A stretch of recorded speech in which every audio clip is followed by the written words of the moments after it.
Hey, it's Molly Mahoney, and you are listening to the Headsmack Podcast. You are listening to conversations with misfits, mavericks, and trailblazers.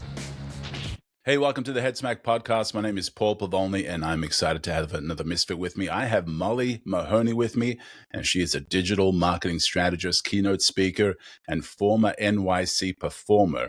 I definitely want to hear about that, who helps entrepreneurs blend AI-powered marketing with authentic human connection, with viral videos hitting over 39 million views and features in Forbes and Inc. She's known for turning complex tech into simple, profitable strategies. She launched a business, The Prepared Performer, in 2013 and has since helped thousands of people to show up more powerfully, turning their message into a revenue-generating movement. In 2021, Molly launched the world's first AI-focused content membership 2 years before ChatGPT hit the scene. And she's the author of Choose Confidence, Finding My Awesome, and the new AI playbook, AI-ify. Your business, she believes your weird is your superpower, and that the more fun you have, the more money you make. Molly, how are you doing? Hey, I'm so good. I'm excited to be here. Yeah, well, I'm excited for this chat, and I'm excited to learn more about you, learn more about the NYC performer and everything else that is going on or has gone on in your life. And usually the way I like to start this is just learn a little bit more about you, a little bit more about your origin story. And so tell me a little bit about Molly Mahoney. Yeah, so I was listening to some of your other episodes, and I was like, how far back are we going to go? But I don't go too far. So, after graduating with a degree in theater and dance, I moved to New York. I did cruise ships. I was a singer and dancer in Vegas. I literally performed all over the world. And I ended up booking the national tour of Chitty Chitty Bang Bang, the musical, which was so fun. Oh, wow. Yeah, I got to tour the world with a flying car. I got to meet Richard Sherman of the Sherman Brothers, who wrote all of our childhoods from Mary Poppins to Wow. Yeah, it was just awesome. I got to do a movie with Dick Van Dyke. I cried the whole way home because it was my like the best goodness. day of my life. Oh, my goodness. Yeah, that would be. So how did you get into theater? Like, where does that come from? Was somebody in your family into that, or were you just the outgoing kid? I mean, my mom, like did Sound of Music in high school and like sang in choir and stuff, but she wasn't that wasn't like what she did. And my grandma played piano, and we had a lot of music in our family. I went with my aunt to Disneyland when I was 16 and discovered this weird swing dancing community. She was going for a jazz class she was taking on like jazz history. So yeah, I started at this place called the Music Room School of Performing Arts when I was 8 years old and just became a musical theater. Found your love, yeah. And my parents were so supportive with it, which I'm so grateful for. Yeah, yeah. So how do you transition from theater to what you're doing now? That's quite a big move, or maybe it's not a big move, but how did that transition happen? Yeah, it was a big move. So I met my husband. He's a bass player, and we met doing shows at this theater called the Fireside Dinner Theater in Wisconsin. Uh-huh. And we decided after Chitty to move back to California where I grew up. And I ended up having 10 different jobs at the same time, which Wow. isn't. Wow. Yeah, I was teaching dance, singing, directing musical theater for kids. I ran my dad's homeowners association, like all of the back end of that. And I ended up joining the board of an arts foundation, and they needed someone to help manage their website. And so I was the youngest person on the board, and they were like, Molly, we're teaching you. You're the youngest, so we just assume you get it. Yeah. Which was great. I learned WordPress.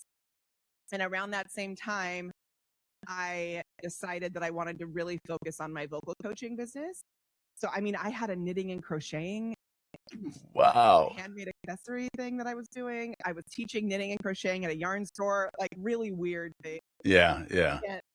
Very entrepreneurial. So my dad has an amazing tree trimming business that he has the coolest story. And so I followed in my dad's footsteps in the idea of having the drive and, wanting to create my own magic. So yeah, so I ended up launching a company called The Prepared Performer, which was my company's name now, but it was all about doing singing lessons. And so I copied everything that Pat Flynn did I had around the same time reached out to my dad and put together a huge proposal to run their social media at the tree trimming business. Wow. And I went to social media marketing world with Mike Stelzner and learned about this whole world of social media. Really dug into Pat Flynn at the time, and I did everything that he said to do. And up until last year, I was still the #1 search result for tap dance terminology because my SEO on that website was so good. It was like dangerously good. I finally took it down because it was just causing me problems. I would be getting like thousands of hits for tap dance searches every day, which is not what I'm doing. So Wow. yeah. So how do you get? Yeah, in 2016, Facebook Live came out, and I decided to switch everything. Rather than teaching performers how to have a business, I started teaching business owners how to perform, and it was such a good idea. Nice. Yeah. And so So you were I able launched to a keep the program name. called Camera Confidence, and it totally took off.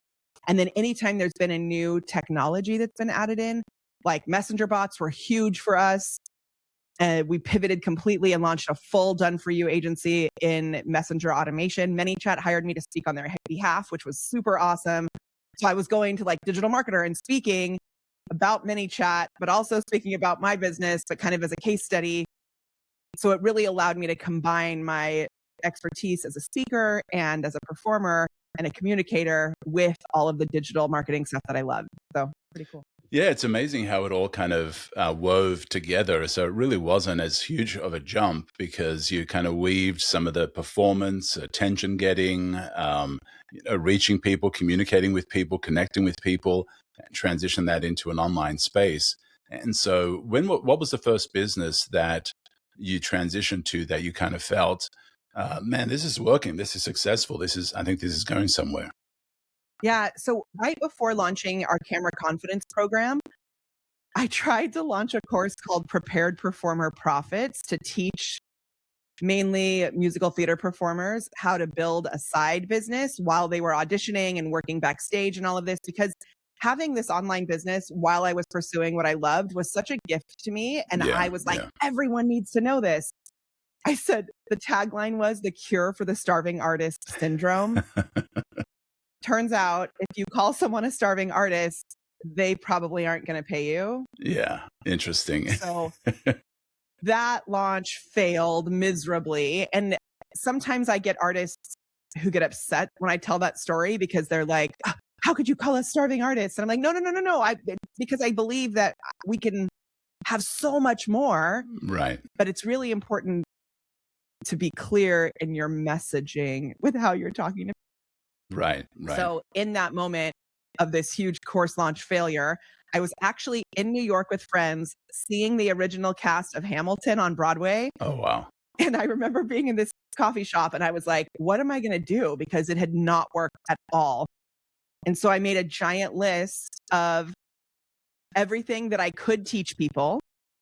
And then I made a giant list of everything that I was connected to in terms of relationships, communities, like what other audiences could I serve? And then, and this is the part I think people don't talk about, I made a giant list of where the current opportunities were. Wow. And Facebook Live had just come out. And so it was like, I'm going to see if this works. And I launched a program for $47 in an empty Facebook group. I still can't believe this whole thing worked because I had a spreadsheet. I planned out 30 bite-sized trainings. I then sold, I'd say we had 30 people join this thing for $47. And I went live every day for 30 days inside this Facebook group teaching something different. And it was a mix between what I had learned building my vocal coaching business in the world of digital marketing, and then my background in theater, helping people to connect on camera and, all that kind of stuff. And by the end of the first month, people had amazing results. They were more confident. They were showing up. They were connecting. They were bringing in leads. So I raised the price to $97, did it again, all live. Wow. Then the third month, I raised it to $197. And halfway through that month, I was like, why am I still doing this live? This is insane. Yeah. So who are you attracting into that? Mainly business owners and entrepreneurs. So I was in the eWomen network. I don't know if you know that organization. I've heard that. Yeah. Yeah. So I went to the people that I knew. So eWomen network, I also had a lot of people in direct sales at the time, which is not really our demographic now, but I had a few really good friends who sold LuLaRoe, for example. Did you know that No, company? no. It's like a clothing line that I was obsessed with at the time. So I would go and do these partner webinars, for lack of a better term, where I would teach in someone else's group. Like I would go into a doTERRA group and teach this, and then they would buy this program. By the time we were done, the program sold for $5,000. Wow. Wow. And the people who got it for 47 still got access to everything. So that sell it first founding member strategy is something we still use today. That's amazing. One of the things there that it seems that you also learned was how people identify themselves is very different how we might talk about them. And that's very important to understand. And so you were talking about starving artists, and they didn't identify themselves as starving artists. And so that was kind of a lesson for you, right? Yeah, it's also in terms of, I call it pyramid of awareness. I know it's probably a different term in the world of digital marketing, but when you look at people who are completely unaware, problem aware, solution aware, most of the people that I was trying to connect with at the time were not even problem aware.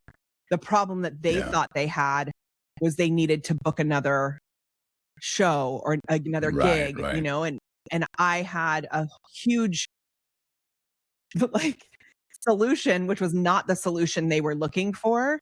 And so that is why we became completely obsessed with the idea of instilling the right buying beliefs. Yeah. And so now everything we do is based around this strategy called the tree of beliefs, where you instill the proper buying beliefs before you make an offer so that people are really ready for the offer. So what are some of those? So, you know, for those that are listening and they're like, well, you know, I think I might be using the wrong language and trying to reach my audience. What are some of those things that you talk to people about? Yeah. So the ideal client avatar is such a juicy, deep thing that people skip. Yeah. And they, I serve, you know, at one point I was asking someone who they support and they said, everyone with skin. Like, great way to get no referrals and get no one to raise their hand. Even when you asked who did we serve at that time in the community, like the first thing that came to mind was this eWomen group. And when I say the eWomen network, I know all of these things about the people in that community. It's not the same as saying like female entrepreneurs. When I say LuLaRoe consultants, that is much more specific than it is to say, you know, all direct sales professionals or whatever. When I say now we serve more agency owners, that could mean a million different things, because it could be insurance agencies, real estate agencies, and, you know, marketing agencies. And I think we gloss over it, but going really deep into that ideal client avatar. And you know how everybody talks about pain points? Yeah. I think the pain points are important. And sometimes I think that the tickle points are even more important. Okay, so talk about that. I love that. I haven't heard the tickle points. So that's good. Perfect example. And this does come back to that awareness of the unaware, problem aware, solution aware, product aware, you aware, right? Like brand aware. The unaware phase, that's where you're going to have more potential for virality. So we had a video that hit a reach, one 13-second video hit a reach of 39 million. Facebook paid me $30,000 for it. And I was like, I'm never going to do that again. So stressful to have that many people. First of all, they were all fighting underneath this video, because if you want, I can tell you what the video was, but it was like such a tax on my adrenaline and my like nervous system that I realized I am not cut out for that. Like, it's not that amount of attention. Yeah. What was the video about? So maybe it's a warning for somebody else. Yeah. So, and I think it's sexy to think like, oh, I reached all these people, but if it's not the right people, does it even matter? Yeah. So with the ideal client avatar, if we look at the unaware phase, we can look at unaware with people who maybe don't know our products exist. But if we look in the unaware phase and we find something that we know only our people would think is funny, it's amazing. So have you ever seen the logo for Slack? Yeah. Yeah. Can you picture it in your head? Yeah. Okay. If you've never seen the logo for Slack and you're watching or listening to this podcast, it kind of looks like a pound sign. That's like what it used to look like, but they Right. changed it. And so go look at it. Just go look at it. So Yeah. have you ever seen the meme about the Slack logo? No. Or maybe I have, Okay. but it's been a while. I saw this meme and I almost fell out of my chair because I thought it was so funny. And what it says is, I'm sorry, I can't hold it in any longer.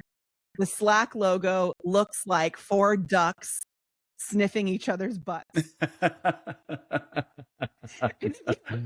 Oh, no. Yeah. Look like 4 ducks. But if you don't use Slack, then you wouldn't really think it was as funny, right? Right. And I know that my ideal client is using Slack or is like familiar with Slack. Yeah. So I went into the Jasper Facebook group when this is how we really got into AI was through Jasper, which was called Jarvis and called Conversion AI before that. And the Facebook group, were you involved in that Facebook group back in the day? No. Okay. It was the greatest ever. And we did so well as an affiliate with them. And I give so much credit to everything that community gave me. And Jasper is now my ex-boyfriend because we don't use it anymore, but I'm really grateful for what it gave me back then. You're thankful for the learning experience. Yeah. Yeah. But I posted in there this meme of Slack, the Slack logo thing. And I credited the person that had posted it. I just like screenshot it. Was like, oh my gosh, this is so funny. I had 300 likes on that post and all kinds of comments. But here's the magic people don't realize. That's more of an unaware kind of thing because it's not specifically about the problem that I'm solving or the solution that I'm giving them.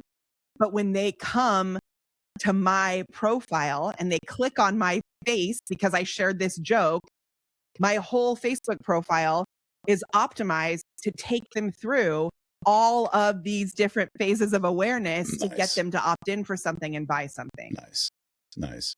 Well, then I think so that like connecting as a human being can be really helpful. It's also optimized to push the wrong people away, which I think people don't think about as often. And I do want to talk about that, but what's interesting there, and I think is a big learning for somebody is, it's good to get attention, but once you have attention, you need to know what to do with it. You need to have a plan of what to do with it. And I think a lot of people, they post, they try and get attention, but once they get attention, it's like being in a stadium and saying, "Hey, everybody, look at me," and everybody turns around and looks at you, and then you're like, Okay. I don't have anything else but that to get your attention. And so I think that was probably a big learning experience for yourself, or maybe it was a confirmation of what you were doing right. 15-second video, what we ended up doing is we did an offer about how I did it. Yeah. I did a webinar about how I did it. We did $130,000 in sales around that 13-second video. Wow. So I like to say that what you do in your content or what you do in your video isn't as important as what you do around it. Yes. Which is exactly what you're talking about. And I think most people miss that. Right. And so you'd also mentioned that you turned away those that weren't interested. How did that happen? Yeah. So this video that I did that hit 39 million, it was actually, I just looked through my phone to find weird videos because I knew Facebook was paying for Reels. Yeah. And then I put a good marketing hook on it. So it was a video of a bathtub where I had put a bath bomb in it and there were bugs in the bath bomb. Oh, yuck. Gross. So stupid. So I wrote on the top of it, I got in the bath and then saw this ... with giant like eyeball emojis. Oh my goodness. And then the trending sound that I used was that, oh no. Yes. The description was, I'm never taking a bath again. Oh my goodness, a bug bomb. Yeah. Worse, I was using very ASMR styled speaking on it. So I was like, I was just about to get in the bath. I used this awesome bath bomb. And I was like, oh, there's lavender. No, they're flipping termites. So that's what I said. Gross. And so then every bug expert on the planet decided to argue about whether or not they were termites or something else. That's funny. Yeah. But with that, out of the 39 million, we gained 5,000 followers. Wow. So that's a huge drop off, but it's because the reach was to people that were not actually my ideal people. So when people then came to my profile, first of all, they're going to see it's about marketing and business. If they're not interested in that, they're going to Yeah. go away, right? Yeah. But then as you come down further, I am very clear about my personal brand being a little more fun, a little more sparkly. Like we do weird things, like we talk about the banana phone, and I have like a diamond banana that I call in future gratitudes on. For those that are listening, she has a banana that looks like a disco ball, and it's awesome. And the microphone is bedazzled. Yeah. Clients, so I have one of my golden ones. I give my clients golden bananas, and then they Nice. use it as their future gratitude tool. So it's a way to call in your future success. And some people love it, but some people get really mad about it. And Yeah. the fact that people get mad about the silly things that I do is wild to me. Yeah. But also, I think it's the reason a lot of people don't show up as their true, authentic self, because they're concerned about the trolls. Yeah. And the trolls yeah. are our best friend. Yeah. Well, and I think that's what a lot of people don't realize, with celebrities that look at celebrities and it's like, oh, it must be awesome to be a celebrity, and it must be awesome to be famous, must be awesome to have all this attention. But with that attention doesn't just come all the fans. Like, it comes with the trolls. It comes with the people that will just post stuff to hate on you, whether it's legit or not. And most of the time it isn't. I've had that happen I'm not near as big out there, but anytime I've had a post go out there and get a lot of attention, there are just people that get on there and just hate. And it's like, who are you? You don't even know me. But you can take that personally. I heard the funniest story last night about this. I'm really involved right now with, I'm producing actually a Broadway show. You know the movie Beaches? Yes. Yeah. So I'm like coming back to my roots. Awesome. So the movie Beaches was turned into a musical, and it's opening on Broadway later this month, which is just like so exciting. That's awesome. Yeah, it's been really, really amazing to be a part of the whole thing. And I'm just like, the show is amazing. I'm so excited about it. And to be able to give back with my marketing knowledge, and to give back, like I'm investing into it, which I'm excited about as well. And just like be there, a part of the whole thing. It's been awesome. So I was talking to a friend last night, and he said that this director that he knows was doing a totally different show. And there was someone who was like leaving negative comments, and everybody in the cast was like, man, who is this? Whatever the guy's name was, Eric, blah, blah, blah, or whatever. Who is this guy? Like, why is he leaving all these negative comments? And they found out later that it was like a 10-year-old in the show who had a troll account. Oh, no. It was somebody they actually knew and was just being a jerk. Like, wow. You never know who's on the other side of these things. And I like to lean into the fact that I think they have their own trauma they're dealing with. So if we can love on our trolls, the better. Yeah. Love on them, or just ignore them and don't let it get to you. Because there are people that just want to kind of, stir things up, and that just have nothing better to do than just be negative about people that are strangers to them. So getting back to how you converted the attention into revenue and leads and things like that. You mentioned that your profile was a funnel to kind of have them go in the direction that you wanted them to go to. And you shared a few things. Your content is very obvious what it is. What are some other things that people can do once they have attention to change that into leads? Yeah. So I can I've never really done this on a podcast before, but I can walk through like from top to bottom some of the things that I think are really valuable. Oh, absolutely. Let's go there. So for me, my personal Facebook profile is still the best way for me to build bring in leads and bring in sales. The strategies that I use in my personal Facebook work really well on LinkedIn as well. If you're doing something like Instagram or YouTube or TikTok, it's a slightly different strategy, but I'm going to talk about the Facebook one. So we always start by connecting as a human first. And so if your cover photo on your personal profile is very hardcore businessy, and you're connecting in a Facebook group with someone, when they come to your profile, if it's like, go buy my thing in your cover photo, I find that to be a turnoff for people. So I love the top of my Facebook profile to be like family, or I have this awesome photo of our clients at Disneyland. We take our clients to Disneyland twice a year, which is nice. The best. Yes. And so I have this photo of 45 of us at Disneyland earlier. Last year we did 45 people, which was crazy. And so that's my cover photo. It's establishing my values. It could be like a sunset, or it could be traveling, but it's something that really establishes your values. That ties into the why me belief. Yeah. So where your ideal client, like what do they really desire? What do they really dream about? Connect to that energy in your profile picture. Nice. Then from there, did you know that you can change your name on your Facebook with a nickname? Yes. I've changed mine. Yeah. What's your nickname? The brand mentor. Ooh, I like it. Yeah. Cool. Yeah. So what this is, if you don't know how to do this, if you go into the backside of your profile, there's a bunch of nicknames that you can add. And if you add nicknames that are actually SEO terms, you can add up to 30 nicknames on the backside of your Facebook profile. Oh, wow. And then when people type in those terms, your name is more likely to show up. I don't know why Facebook makes that a thing, but it's awesome. Yeah. There's times when I type in certain words that, people are popping up and I'm like, no, that's not what I wanted, but they pop up.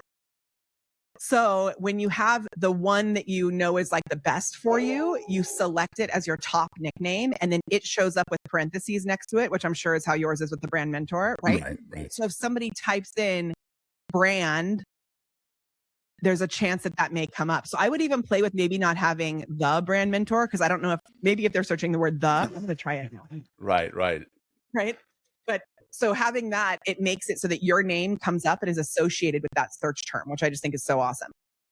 From there, in your intro, oftentimes people don't realize you can have a clickable link in your intro, in your bio on Facebook. So having some sort of very clear messaging, and it has to be short, but something that really establishes who you serve, how you serve them, and like the mechanism that you use. So I think mine says, "You're weird plus AI equals content magic." Yeah. And then having a link to some sort of free gift right up there in your bio can be really helpful.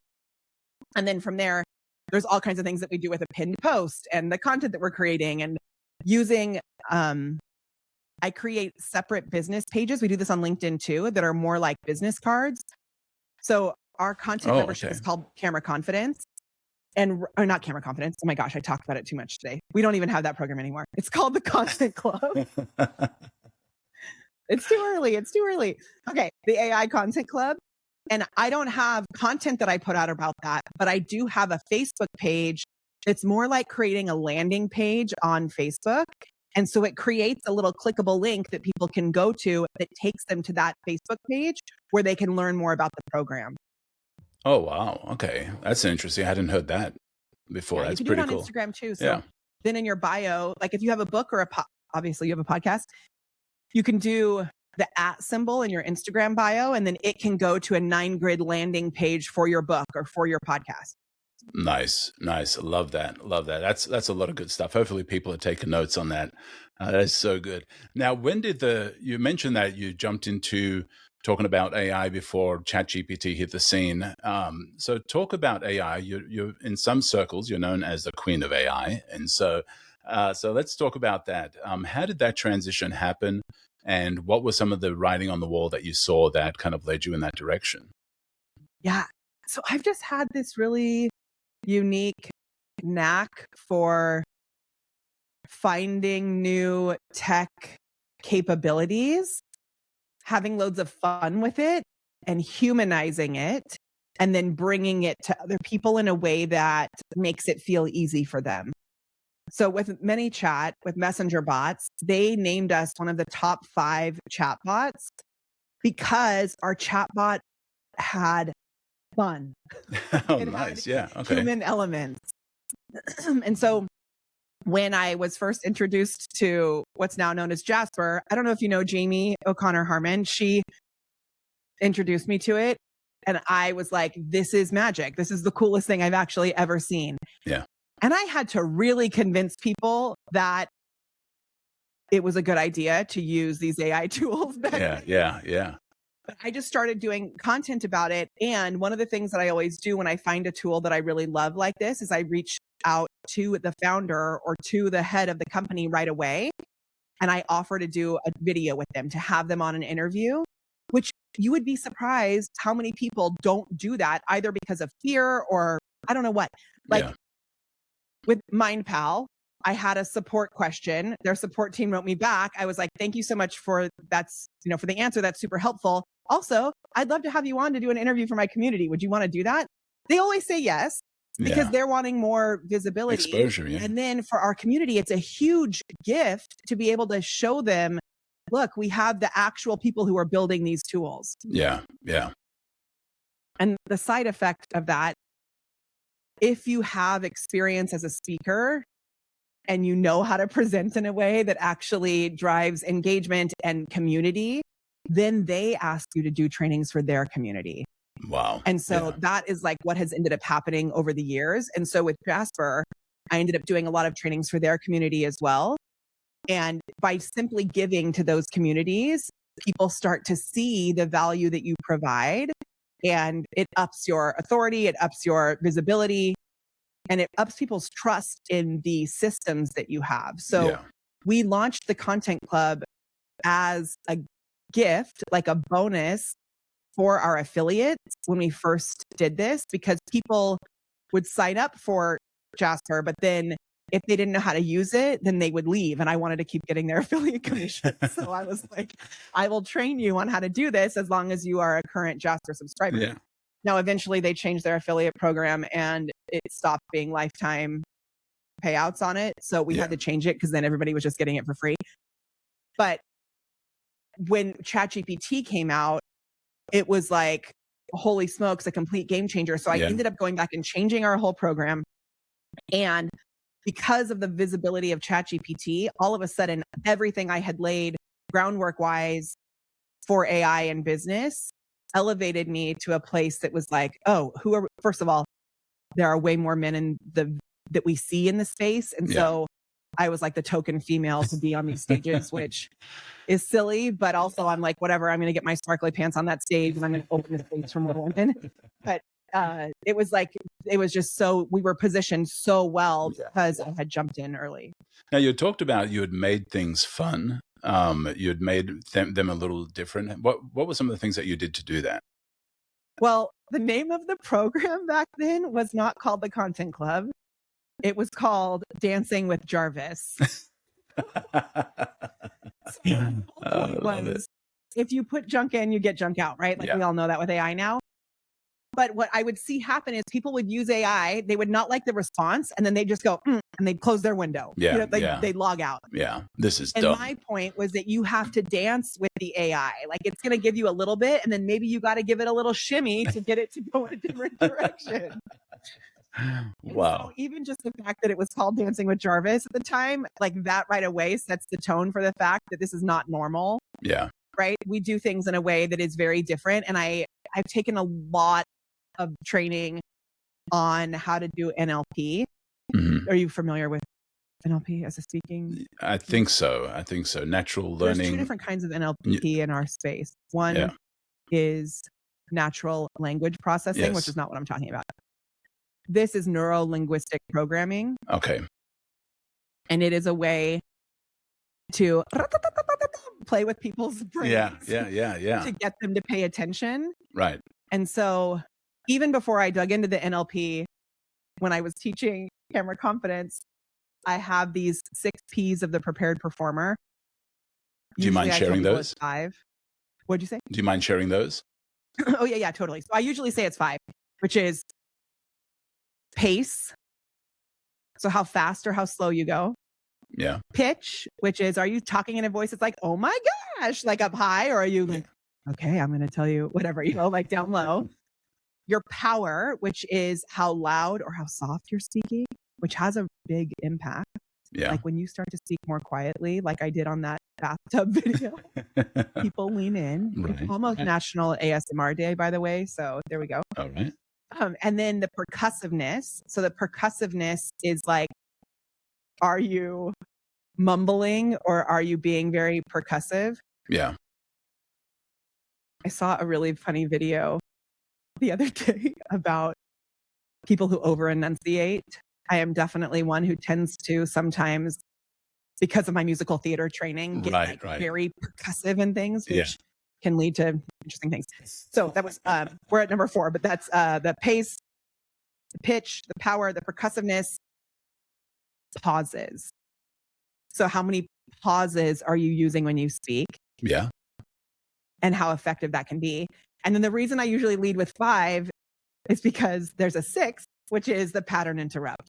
So the pattern interrupt is a pattern interrupt when I tell you that it's the sixth one, because it's like, I told you it was going to be 5 and now I'm, making it 6. Right. And so pattern interrupt is a huge thing in the world of NLP, which, I used my sparkly banana phone, but I also have a crocheted banana phone that you made.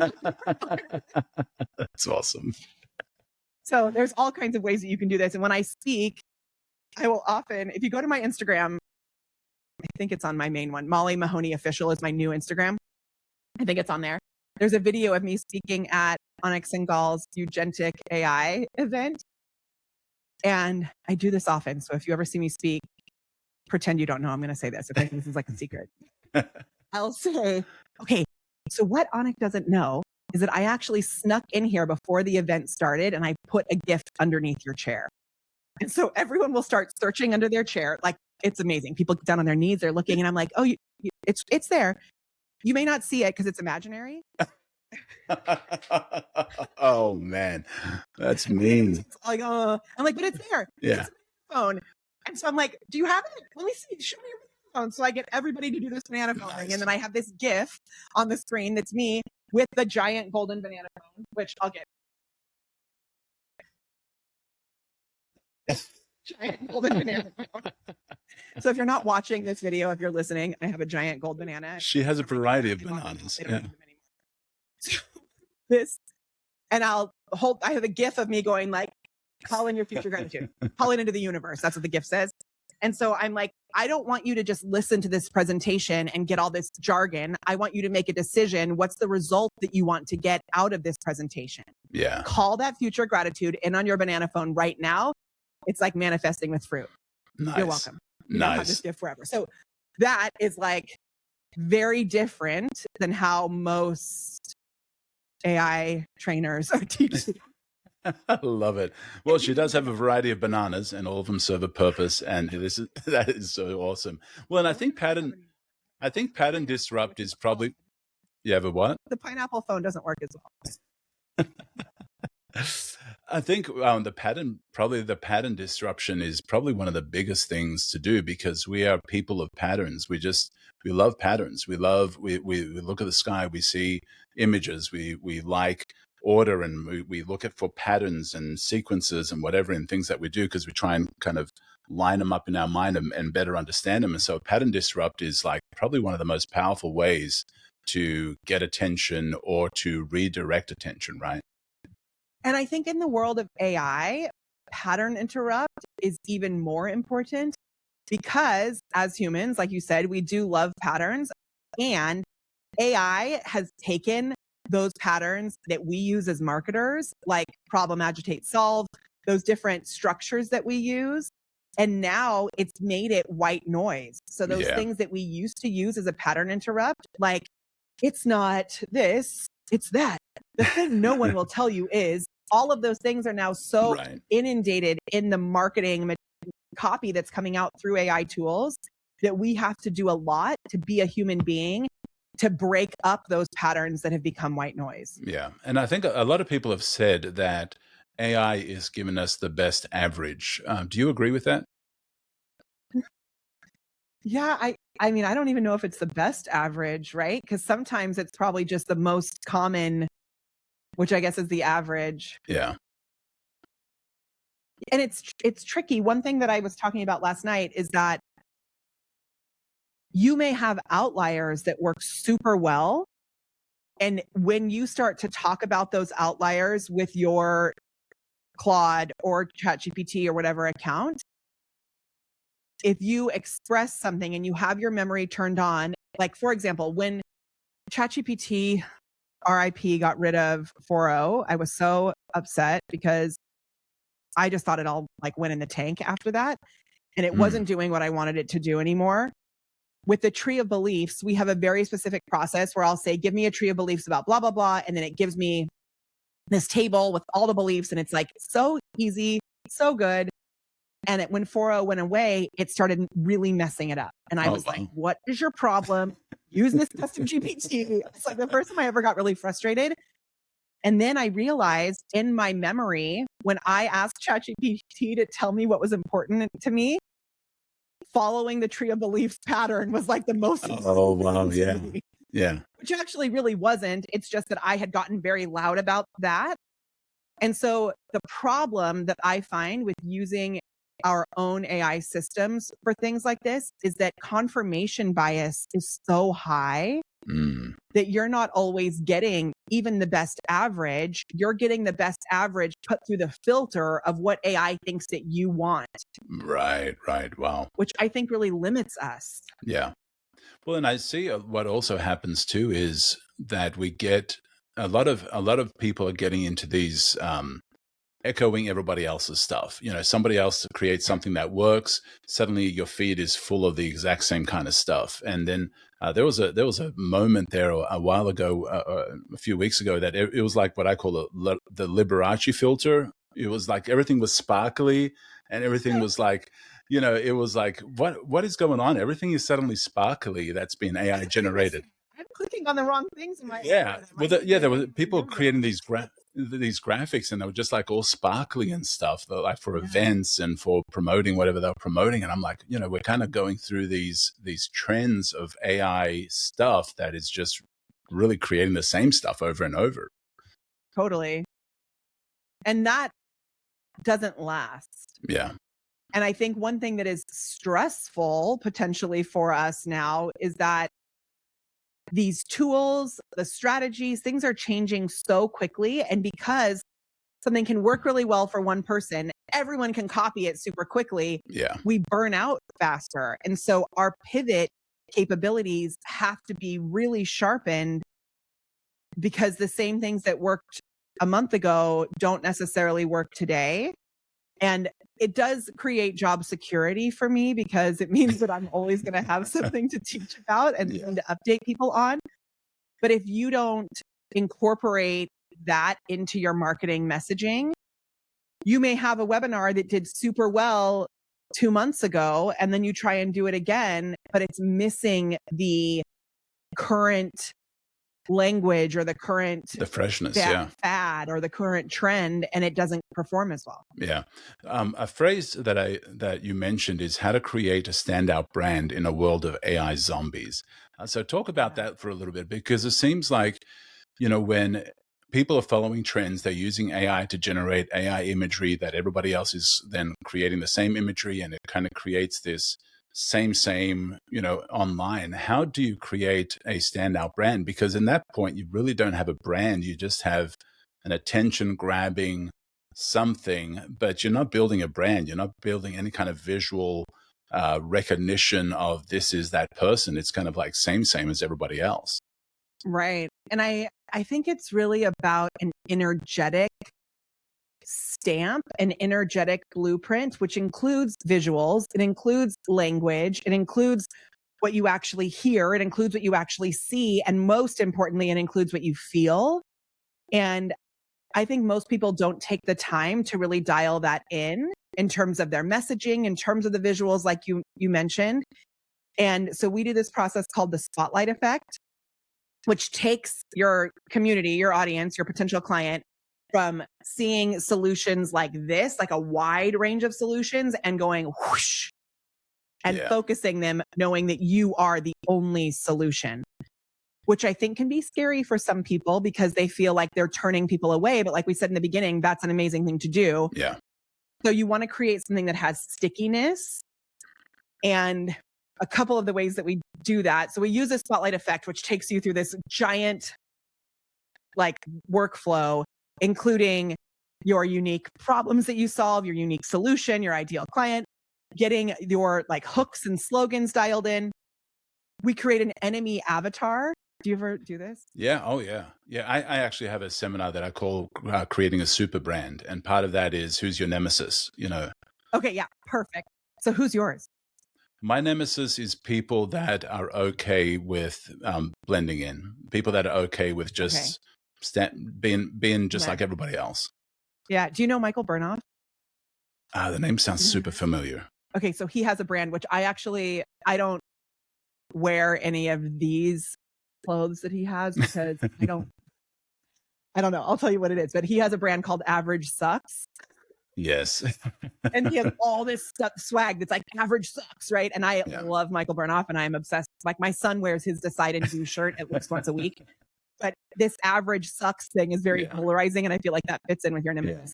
Yeah. So our enemy avatar is Lambo Larry. And he is like, or Lambo Lucy. We'll use both of them. Yeah. And it's like the guy or the girl that stands by the Lamborghini with the chicks in bikinis and is like the slick, flashing all the dollars. And so when I talk about Lambo Larry, it instantly lets people know I'm a hardcore marketer who is like obsessed with conversions and sales, but I'm going to weave in the human side. Yeah. And I also use this like really funny AI video of me as this goddess marketer who's like, just tap into your soul. Like she's our secondary enemy. Yeah. Which I kind of blend those two together into my own weird. Yeah. So by calling out what we're not, it allows people to see what we are. Yeah. Yeah. I call those people click bros, but that's probably mean. Totally. Yeah. We also create something that's really helpful is to create a glossary of the terms that you actually use. Yeah. So if you get clear around your phrases, like weird is wonderful, or we have a whole thing that's like weird wins, your weird is your superpower. Yeah. And when I was writing my bio for this Broadway show, I had your weird is your superpower in it. And then my co-producing partner was like, shouldn't it say like your weirdness? I said, no, like the way that we say it is it's your weird. It is your thing. Your weird is a thing. I love it. And so being very specific in that. And then if you're building out AI agents, give them that glossary. Yes. So we have a voice agent who says like, that's some good shiz, which is because I told her to use those words. So. I love that. Well, and that's part of, even with building a super brand is, most heroes have a catchphrase, and developing those. And my nemesis catchphrase is it'll do. When I hear that from a client, when I hear that from somebody and they say it'll do, I'm like, no, it'll wow. It shouldn't be it'll do. It should be it'll wow. And that's kind of okay. Can I tell you my least favorite word, which is very similar to that? Go for it. Sure. I hate the word sure. When I'm like, oh, would you like me to blah blah blah? And they're like, sure. Like, no. You either want it or you don't. There is no sure. Sure is like, meh, I don't want that. Like, I totally agree. I'm with you on that. Yeah. And I think, so I love where you're going with that, especially as we tie it both to brand and AI, which a lot of people don't always do because they feel like, branding is one thing, what AI does is maybe something totally different. But I love the way you tie it in, especially with talking about, your catchphrases, working that into what AI is generating, and also understanding even what your nemesis catchphrases are and what you're opposed to, and letting people know that. And so what are some other ways to avoid becoming an AI zombie? Yeah. So we have this strategy called the quesadilla of awesome. Have you heard of this? No, but I love it already. Okay. So will you do it with me? Yes, let's do it. Okay. So you're going to rub your hands together like this. Okay. So you're rubbing your hands together. Yes. Then you're going to make a ball with your hand. Okay. So now inside this ball, you're going to place all of the benefits that you provide in your business. So the branding, the business growth, all of that. You put that in the ball. You got it in there? Yep. Okay. Now on the count of 3, we're going to throw it in the air. Ready? 1, 2, 3. Okay. So now, have you seen the movie Willy Wonka? Oh, yeah. Original? The original and the new one, yes.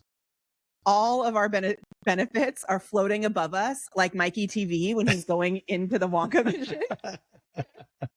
They're all up there. And what are you left with? Who you are, yourself.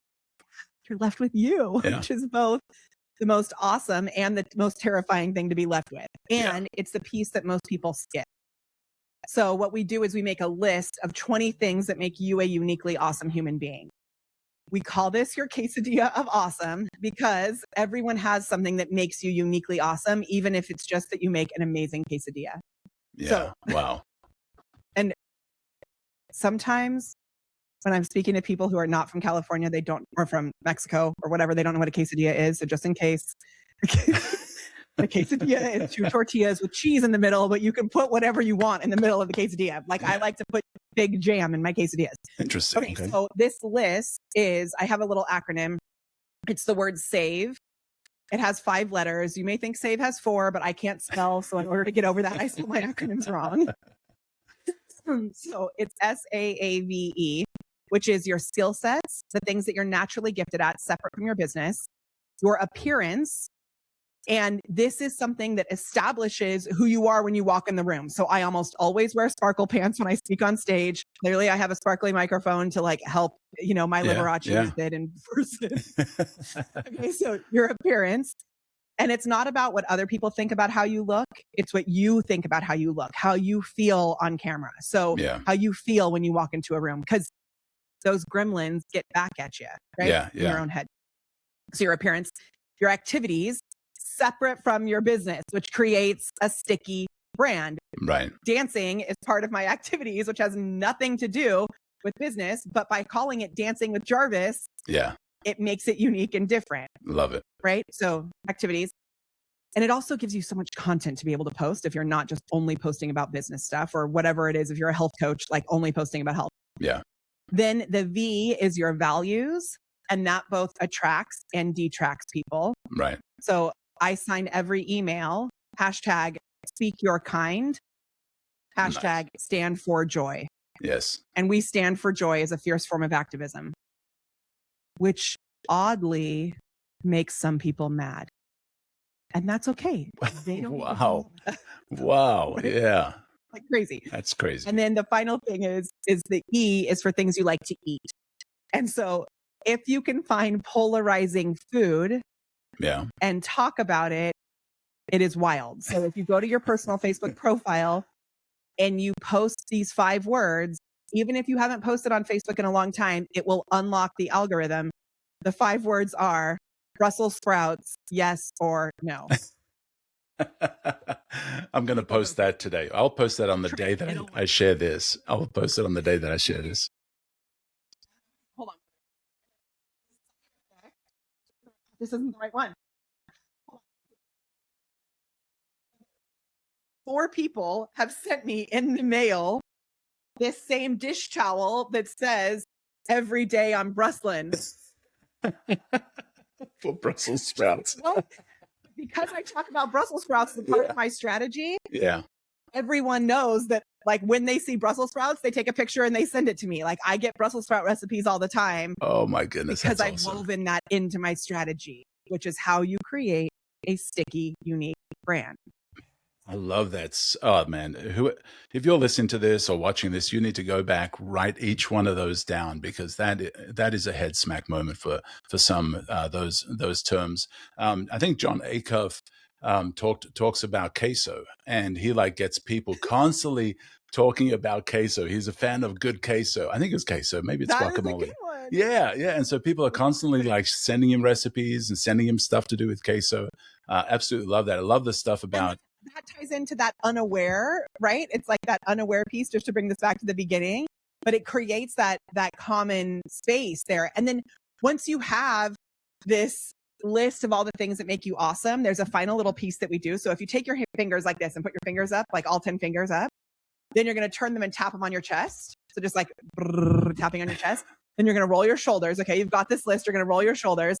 Then you're going to hum like, okay? And then you bounce like this. Okay. And this is what I call the money dance. The money dance. So you do that before you get on camera. You do that before you start using AI. You do that before a sales call, before a coaching session, before you step on stage. And magically, you are filled with your own sense of awesome.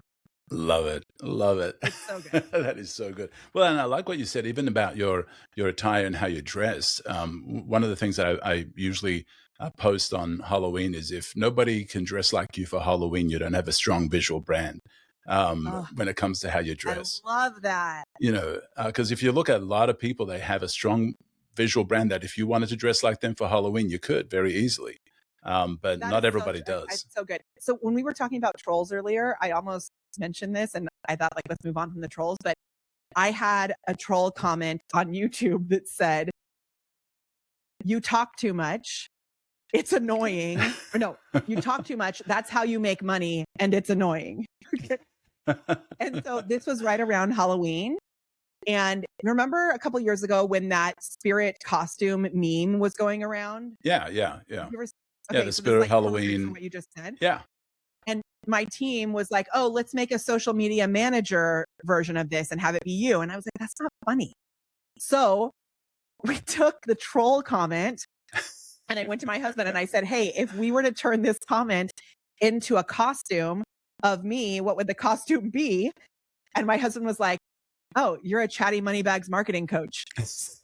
So we made the Chatty Moneybags marketing coach costume, and it included a banana phone. It included 200 talks too much templates, 20 pairs of sparkle pants. And then at the bottom, it said, oh, it included a bag of Brussels sprouts and then an extra bucket of possibility. And then at the very bottom, it said, not included, car keys. She can't find them. Oh my God. I love it. That is awesome. It made me include. And some of these things were things that maybe I would feel shame around. And so I could take that comment and feel like, oh no, people think I talk too much. People think I'm being salesy. Or I could just wear it as a badge of honor and be like, yep, that's me. Right. And so that costume thing, that post ended up getting like 450 likes. So wow. I think that is such a good tip. It's like one of my favorite things. I love it. Absolutely love it.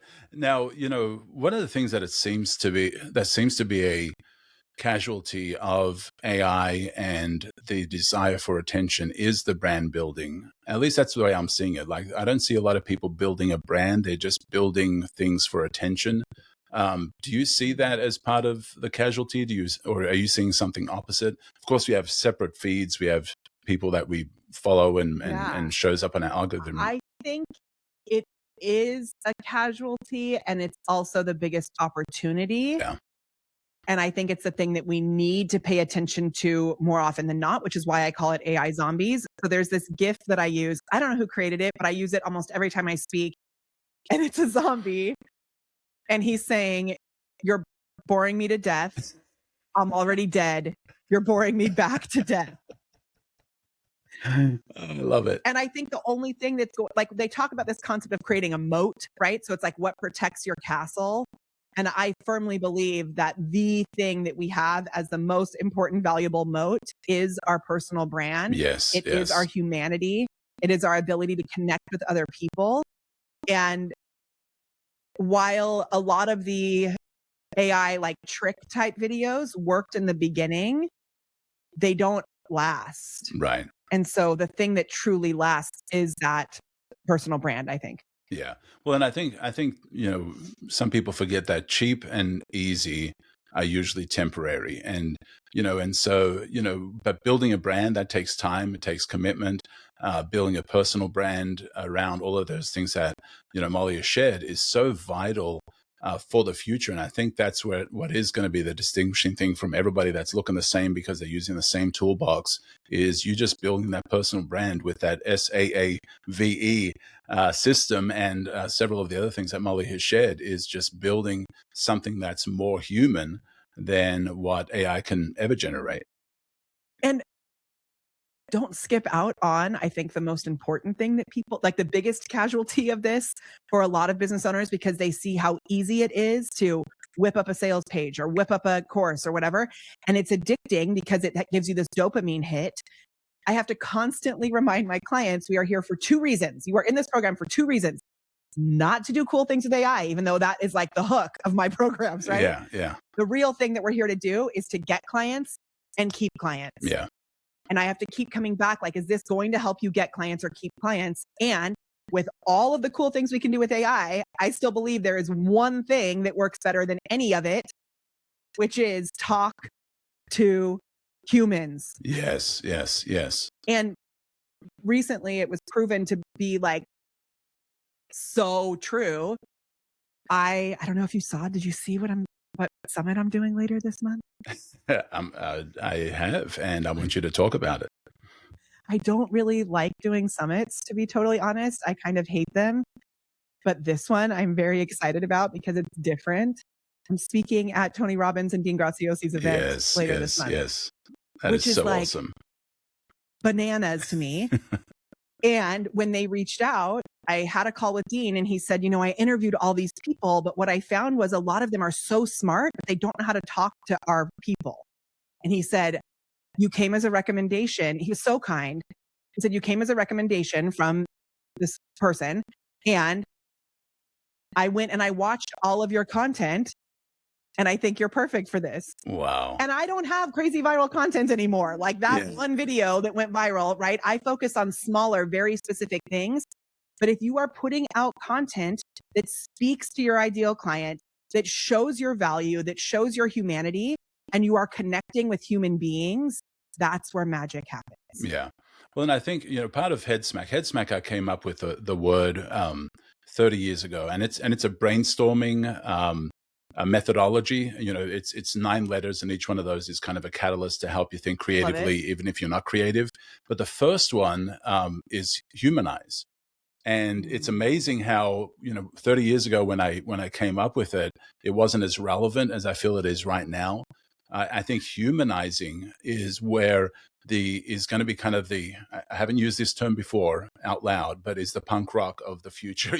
It's the thing that's going to set you separate you from everybody else, is when you reincorporate the human element, when everybody's going AI and automations and all of that stuff, which is all wonderful, which is all amazing.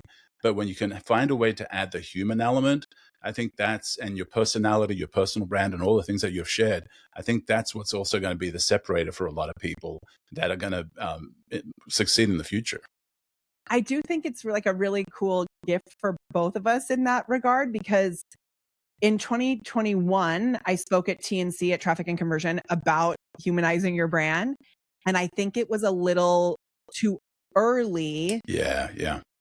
And it was well received, but I think that people didn't realize how deeply important it was going to be. And even if you go back, like the quesadilla of awesome, I was teaching when I was teaching singing lessons, right? Like when you walk into a musical theater audition, if all you're trying to do is impress them with this song, like no way, you've got to figure out who you are as a person. Stanislavski, do you know who that is? Konstantin Stanislavski? No. Oh, yes. Yes. He's like the god of theater. So he's like, if you want to be Meryl Streep, you follow Stanislavski's teachings. Yeah. And he has this giant chart on how to be a really good actor. And the first thing on the bottom, there's all these pieces. On the bottom, it says work on oneself. Wow. Which is like what we have to do if we want to humanize something. And I think AI really allows us to use it as a Trojan horse. That we can tell people, you're going to really, get clear on your personal brand. We're going to tell people you're going to AIify your business. We can tell them all these things that they want, but underneath it, really, we're tricking them into realizing, hey, my sister-in-law said this to me once. She came up to me at a party and she said, "Are you trying to make me a better human?" She was a kindergarten teacher. What do you mean? And she's like, "I don't comment on them, but I watch your videos. And I think you're trying to make me a better human." Wow. Which is doing like marketing videos. But underneath it all, I'm so in agreement with you on that it's really like, that's the core. Yeah. And I think people are getting more and more aware of the fact that that's really what they need, which can be scary. Yeah, I think so. And I think with every new technology, with every new thing that comes out, you have this moment of kind of stretching in one direction, and away from where things used to be, but then it kind of bounces back like a big rubber band and kind of finds its center again. And I still think we're still in the stretching part of AI. I still think we're taking us to its limits with what's available now, and we're doing all these cool things. But I think there will be a time when it kind of bounces back and we forget that people like people. Perfect example of that. I had dinner with a friend last night who does really high level finance stuff where they have to go, it's like massive security. So she was saying that like a lot of this, what they do, they can't use just regular AI systems because they're dealing with social security numbers and all kinds of things. And she said that there's people who were contractors of theirs who have lost work because they fired most of their human teams and replaced it with AI. And for some of these approval, it was taking too long for the AI to do it. Oh, wow. For some of these approvals that had to go through. And the companies that kept their humans on the team who could actually respond as a human being in a nuanced way, the AI was taking too long, and they would go to the team that actually had the humans, and the humans would get the job. Wow. Yeah, that is kind of a springback, because a lot of businesses are going in too soon into AI and not realizing the repercussions down the road. One of the things that I've talked with others about when it comes to AI is, we're replacing the lower level people or the entry level people with AI, and then the senior people are kind of overseeing the AI. But the problem is when those senior people retire, they leave or whatever, like who's going to be Oh, talking to the totally. AI? And because they haven't been trained up, they haven't kind of gone through the ranks, they haven't That gone through is the something I've never experience. thought of. We've had a lot of our people, so like VAs and graphic designers, we're really moving them into more of an AI operator role, which has been cool because it's like our graphic designer who's been on our team forever. He messaged me and he said, I think AI is going to put me out of a job. And I was like, are you kidding me? You're the most valuable person I know. So he redid my whole entire website, and he started as a graphic designer, but he made this gorgeous website, I think. You know? Yeah. But yeah. But yeah, if you don't give the people an opportunity to grow and develop instinct and intuition and taste and whatever, then you lose a tier of people because you've fired all the people that would start at the bottom and work their way up. And so I think that is kind of I think that's where the bounce back of that stretching in one direction, I think, is going to be a recentering of realizing, oh wow, if we want the next mid management and upper management, we've got to train them up from a certain spot. Somewhere. But we've fired them all. We're using AI for that, and those Yeah. people are retiring. They're moving on. They're whatever, and so we're losing a lot in that. So what's got you excited about AI right now? Man, I really love everything that Claude has been doing lately. I'm like very obsessed with Perplexity Computer, which I keep thinking maybe I'm going to let it go because I have so many freaking $200 a month subscriptions. Yeah. It's like so insane. But I mean, yeah, what I've really been doing with Claude is not getting it to make me something. I'm getting it to make me something that makes something. Oh, wow. Okay. So tell me, what does that mean? So like I was moving, so we have 154 GPTs that we give to our clients, which is Wow. a lot. And so those GPTs, I had Claude move them into skills. So now I've started filling my whole Claude account with all these skills. But I realized rather than creating a skill for my clients that they need to go back and customize, I'm going to make one skill that creates 5 skills that are all customized. Wow. So we just released this starter pack of skills and if you don't know, I'm assuming you do, but if people don't know what skills are, it's basically a file that trains your AI tools on a specific system or workflow. And so the thing that's really cool about them is you don't have to like activate it like you do a GPT. You don't have to bring it into the chat. You have to just mention, like, as long as it knows that's the solution to it, it'll pull from that skill and it'll like weave them together. So I'm just very excited about being able to literally install custom solutions for people into their business. And we're building these things in a very agnostic way. So I know Claude had a big bump up with people in our space because ChatGPT was disappointing us. I know GenSpark is going to come up or, whatever, Magi or ChatGPT or Perplexity, like that's always changing. So we're really building things in a way that they're agnostic and you can use them in whatever platform you want. Yeah. I'm still obsessed with vibe coding and like the things you can do with it. We've made tools that are creating videos and images, and we're white labeling those tools. I think it's awesome because now people don't even have to build. They can just take the tool that I built and then customize it and then sell it. Someone sold $15,000 worth of software before she even had the white labeled app because I told her, yeah, if you buy it, this is the rate for it. Yeah. She's like, great. And then she messaged me like, can I buy this stuff now? And I was like, oh yeah, it's going to be ready on Monday. And she said, well, I already sold $15,000 worth of it. So whenever you're like ready. Wow. It is an amazing opportunity for people. AI really is a fun frontier.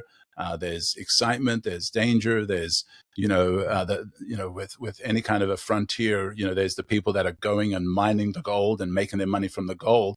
But there's also the people that provide the picks and the shovels and all of that. And so there's all kinds of opportunities within the space. Yeah. And, I definitely, I can't believe it's already been over an hour. And so I do want to give you time to share how people can be a part of your world and get a hold of you and follow you. So do you mind sharing some of that? Sure. And this is actually really interesting because I wasn't fully planning on going so deep into this, but when we were talking about the ideal client and how important that is with the tickle points and all of that, we actually have a tool that creates a really deep, juicy, ideal client for you.